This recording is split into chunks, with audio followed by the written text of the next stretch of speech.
Kroger Tender Ray Beef, no other beef so fresh can be so tender, presents Hearts in Harmony, transcribed. We'd like to ask a question about your family. Would you say they're hard to please at dinner time? Well, if they are, here's a tip for you. You can have a successful meal anytime when you serve Kroger quality beef. Yes, just serve Kroger quality beef, and you'll find your meal has plenty of eye appeal and taste appeal for that family of yours. And when you visit your nearest Kroger store and buy Kroger quality beef, buy it with confidence, for it's the very best beef you can get right now. It's delicious, it's tender, it's juicy, and it's bound to be a wonderful treat for you and your family. Watch how delighted your folks are when they see what's on the menu, for beef is almost everybody's favorite meat. Yes, lady, you can be sure of delighting everybody when you serve your family's favorite cut of Kroger quality beef. Visit your Kroger store, step up to the counter, and ask for Kroger quality beef the way you like it best. And remember this, Kroger quality beef is the best beef you can get right now. Buy Kroger quality beef with confidence at your neighborhood Kroger store. And now, Hearts in Harmony. Penny Gibbs came home yesterday after her visit with the strange Mrs. Carrie Carlton, Rossville's woman of mystery and wealth, to announce that she had a job working for Mrs. Carlton. But just what Penny is to do for Mrs. Carlton is a secret. It's the next afternoon now, and in Penny's home, the doorbell rings. I'll get it, Nora. You stay upstairs with the baby. Just a minute. Good afternoon, Miss Gibbs. Oh, Professor Rogers, how are you? Oh, a little cold. You don't have a radiator I can park near for a few minutes, do you? I certainly do. Come on in. There's a big fire in the fireplace. Maybe you prefer that. Yeah, I certainly would. I'm not intruding, am I? Only all my loneliness, Professor. Oh, Miss Gibbs. Oh, no, I was joking. I'm in really awfully good spirits today. Oh, give me your coat. I'll hang it up. I think I've visited here long enough to know where to hang it myself. I think it'll be all right if I hang it right here, won't it? That's your special hook, Professor. Oh, especially mine. I'm flattered. It wasn't meant to be flattery. I just want you to know that you have a place here anytime you care to call. Well, right now I'd like that place by the fire. Oh, my hands. Here. Hey, they are cold, aren't they? Well, come on, let's get in front of that fire. Oh, it certainly looks good. You responsible for this, Miss Gibbs? No, I'm afraid not. The fires I build blaze up for a minute and then fall down. Freddie built this one. Oh? All I did was put another log on it a little while ago. Well, it's a welcome sight. Mm-hmm. I wonder where Freddie learned to build such masterful fires. Oh, an open fire is probably all he knew when he was a kid, Professor. I don't think many of those city tenements have much of a central heating system. Oh, well, no, I doubt if they did where Freddie lived anyway. He learned a lot by necessity, didn't he? Sometimes that's the best way to learn. Oh, why don't you sit down? Oh, yes, thank you, I will. You're sure I'm not intruding? No, not at all. Well, as soon as I've overstayed my welcome, you'll tell me, won't you? I don't think you can do that, Professor. Would you stay for dinner? Oh, I'd like to, We're having a favorite of yours tonight. Roast lamb? Mm-hmm. Oh, I wish I could stay, Miss Gibbs, but there's a faculty meeting at the university tonight, and dinner at the science club before that, and I have to be there for both. Oh, I'm sorry. If by any chance you have leftovers tomorrow night... Oh, there'll be leftovers the night after tomorrow night. But why don't you come tomorrow night instead? I won't be... No, you won't be intruding. In fact, you can be the man of the house tomorrow night. Freddie's going to spend the night at the farm with Mr. Williams. Oh, all right. Well, I won't have to carve anything fancy, will I? No, don't worry about that. We buy meat that Freddie can handle, so you're safe. Oh, well, good. By the way, Freddie stopped up to see me on his way to the farm this morning. Oh, did he? In fact, he's the reason I'm here to see you this afternoon. But what's the matter? With Freddie, nothing. But, well, he's worried about you. Why is he worried about me? This job of yours with Mrs. Carlton. Professor, that's nothing to worry about. It's a marvelous opportunity, and it pays well. Yes, so I understand. But Freddie tells me you won't say what kind of a job it is. I'm working for Mrs. Carlton. Isn't that saying enough? It doesn't say what you do for her. No, it doesn't. Well, why can't you tell that? Because Mrs. Carlton asked me not to. Why? Because she just doesn't want anyone to know what I'm doing for her, that's all. I realize that, but isn't that a little strange? Isn't it more than unusual to have a job and not be able to describe it? I could tell you what I'm doing for her if you think I don't know myself, but there are many reasons why it's better if you don't know. What's one of those reasons? The most important of all is that Mrs. Carlton doesn't want me to tell anyone. Did you say why? No, she didn't. That seems very strange. Well, I suppose it does, but I'm satisfied that she knows what she's doing, and she said that I'd see the reasons for secrecy, too, in a while. Miss Gibbs, I can tell you from bitter experience, doing things in secret can lead to trouble. I'm not expecting trouble working for Mrs. Carlton, Professor. In spite of her manner, in spite of everything you hear about her, Mrs. Carlton's a fine woman. You've met her once, seen her once, and you've changed your opinion of her so completely? I haven't changed my opinion of her. I never had one to change. So she's a fine old woman, is she? I think so.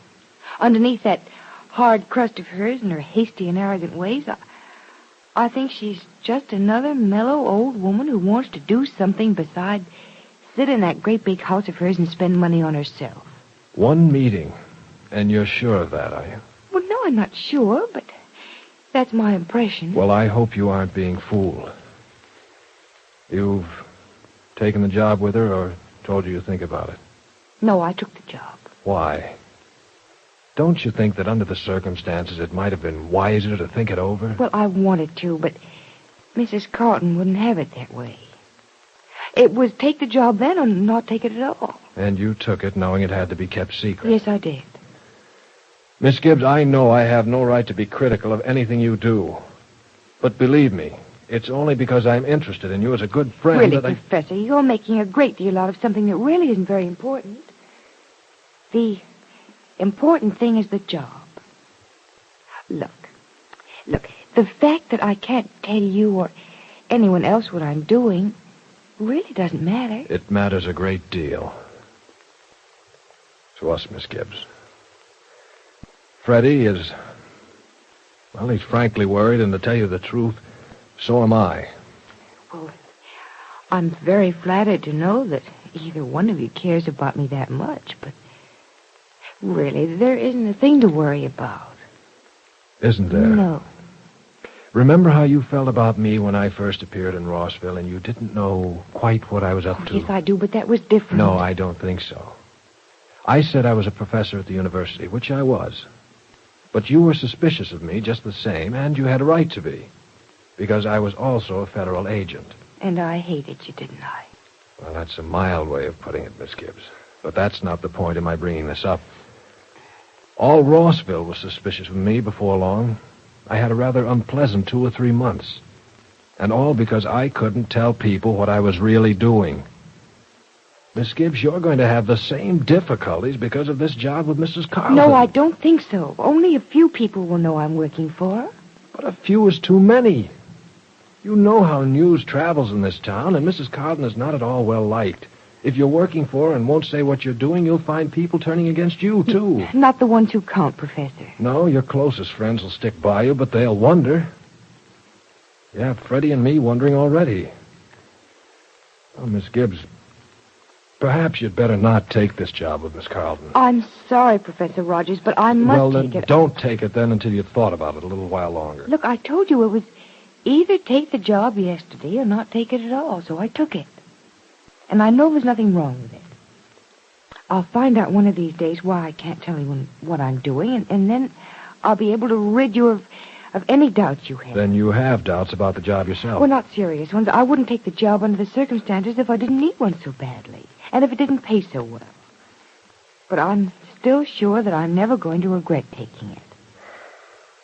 Well, I hope not, Miss Gibbs. You certainly don't deserve to be unhappy because of anyone like Mrs. Carlton. Professor Rogers, she's not what you think she is. I'm convinced that she's actually a very kind woman. Perhaps she treated you kindly because she wanted you for this job, whatever it is. Professor Rogers, you're not going to trick me into telling you what it is. I know your methods too well. All right, Miss Gibbs. I won't try. Oh, look, the fire's dying down a little. Shall I put another log on it? Come in. Hello, Carrie. Well, Madeline Dodge, come in. Certainly will. How are you this afternoon, Carrie? A day older than I was yesterday afternoon. Therefore, 24 hours smarter than I was yesterday. Oh, will you be a terror if you live to be 100? I'll be 100, Madeline. I'll outlive you by years. Sit down. I'd rather stand if you don't mind. I said sit down. Seeing people stand makes me nervous. Oh, you tapped that ferocious cane of yours. I guess I'd better sit down. Oh, is that a new cane, Carrie? It is not. I thought perhaps maybe you broke a cane or two a week. Only fools break things. You didn't come to see me for nothing. What do you want? I don't want anything, Carrie. Mother wants you over for tea tomorrow afternoon. Tell her I don't want to come. I did tell her that. She said I should ask you anyway. Oh, why don't you come, Carrie? That foolish Adams girl is going to be there, and I'd love to hear you take her apart. I don't get any pleasure out of taking apart something that isn't put together right in the first place. Besides, I despise teas. Tell your mother not to waste time inviting me anymore. Oh, now, Carrie, does that mean you're not coming to see us again, ever? Oh, I'll come to see you when I feel like it, and I won't need an invitation. Oh, that's nice. My, but you're in very good spirits this afternoon, aren't you? I am. And I don't like sarcasm, young lady. Don't use it around me. Sorry. Sorry. Don't be sorry. Just don't do things you'll be sorry for. You're as bad as that Gibbs girl. Penny Gibbs? Well, how do you know her? She was here to see me yesterday. Here to see you, Carrie. Why? Because I sent for her. You sent for her? What for? To give her a job. She's going to work for me. Oh, Carrie, no. No, you don't want that Gibbs girl working for you. She just doesn't have... She has what I want her to have. Looks, brains, and honesty. Well, what are you going to use her for? Why do you need someone to work for you? There are certain things I want to do before I get too old. Such as what? I'm afraid that will have to remain a secret. Oh. Well, Carrie, you sound as if you're going to do a few things that are, that aren't quite right. I'll be the judge of whether they're right or wrong. Yes, of course. But, does Miss Gibbs have any idea of what you want her to do? Not yet. But she'll do as I say. And if there's trouble? That's why I want Miss Gibbs to do these things for me. If there's trouble, it'll be hers, not mine. She's not to do things in my name. Oh, I see. In other words, she gets the full blame. Yes. You like that, don't you? Very much. I thought you would. So what Penny is going to do for Carrie Carlton is going to lead to trouble, is it? Just what does Carrie want Penny to do? Is Penny walking into something that may ruin her life? Be sure to listen to the next dramatic episode of Hearts in Harmony. Lady, did you know this? Did you know that Kroger quality beef is the best beef that's available on today's market? Yes, you can buy this beef with confidence that it will be deliciously tender and brimming with flavorful, rich juices.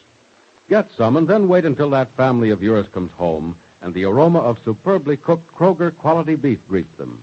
Just watch their faces light up. Just watch the glowy mood it puts them in. Yes, Kroger quality beef can make your dinner a meal that's sure to please every member of the family. So don't delay. Visit your Kroger store and get deliciously tender, juicy Kroger quality beef. And remember, Kroger quality beef is beef you can buy with confidence because it's the very best beef you can buy today. Get Kroger quality beef at your Kroger store soon. Now your local announcer.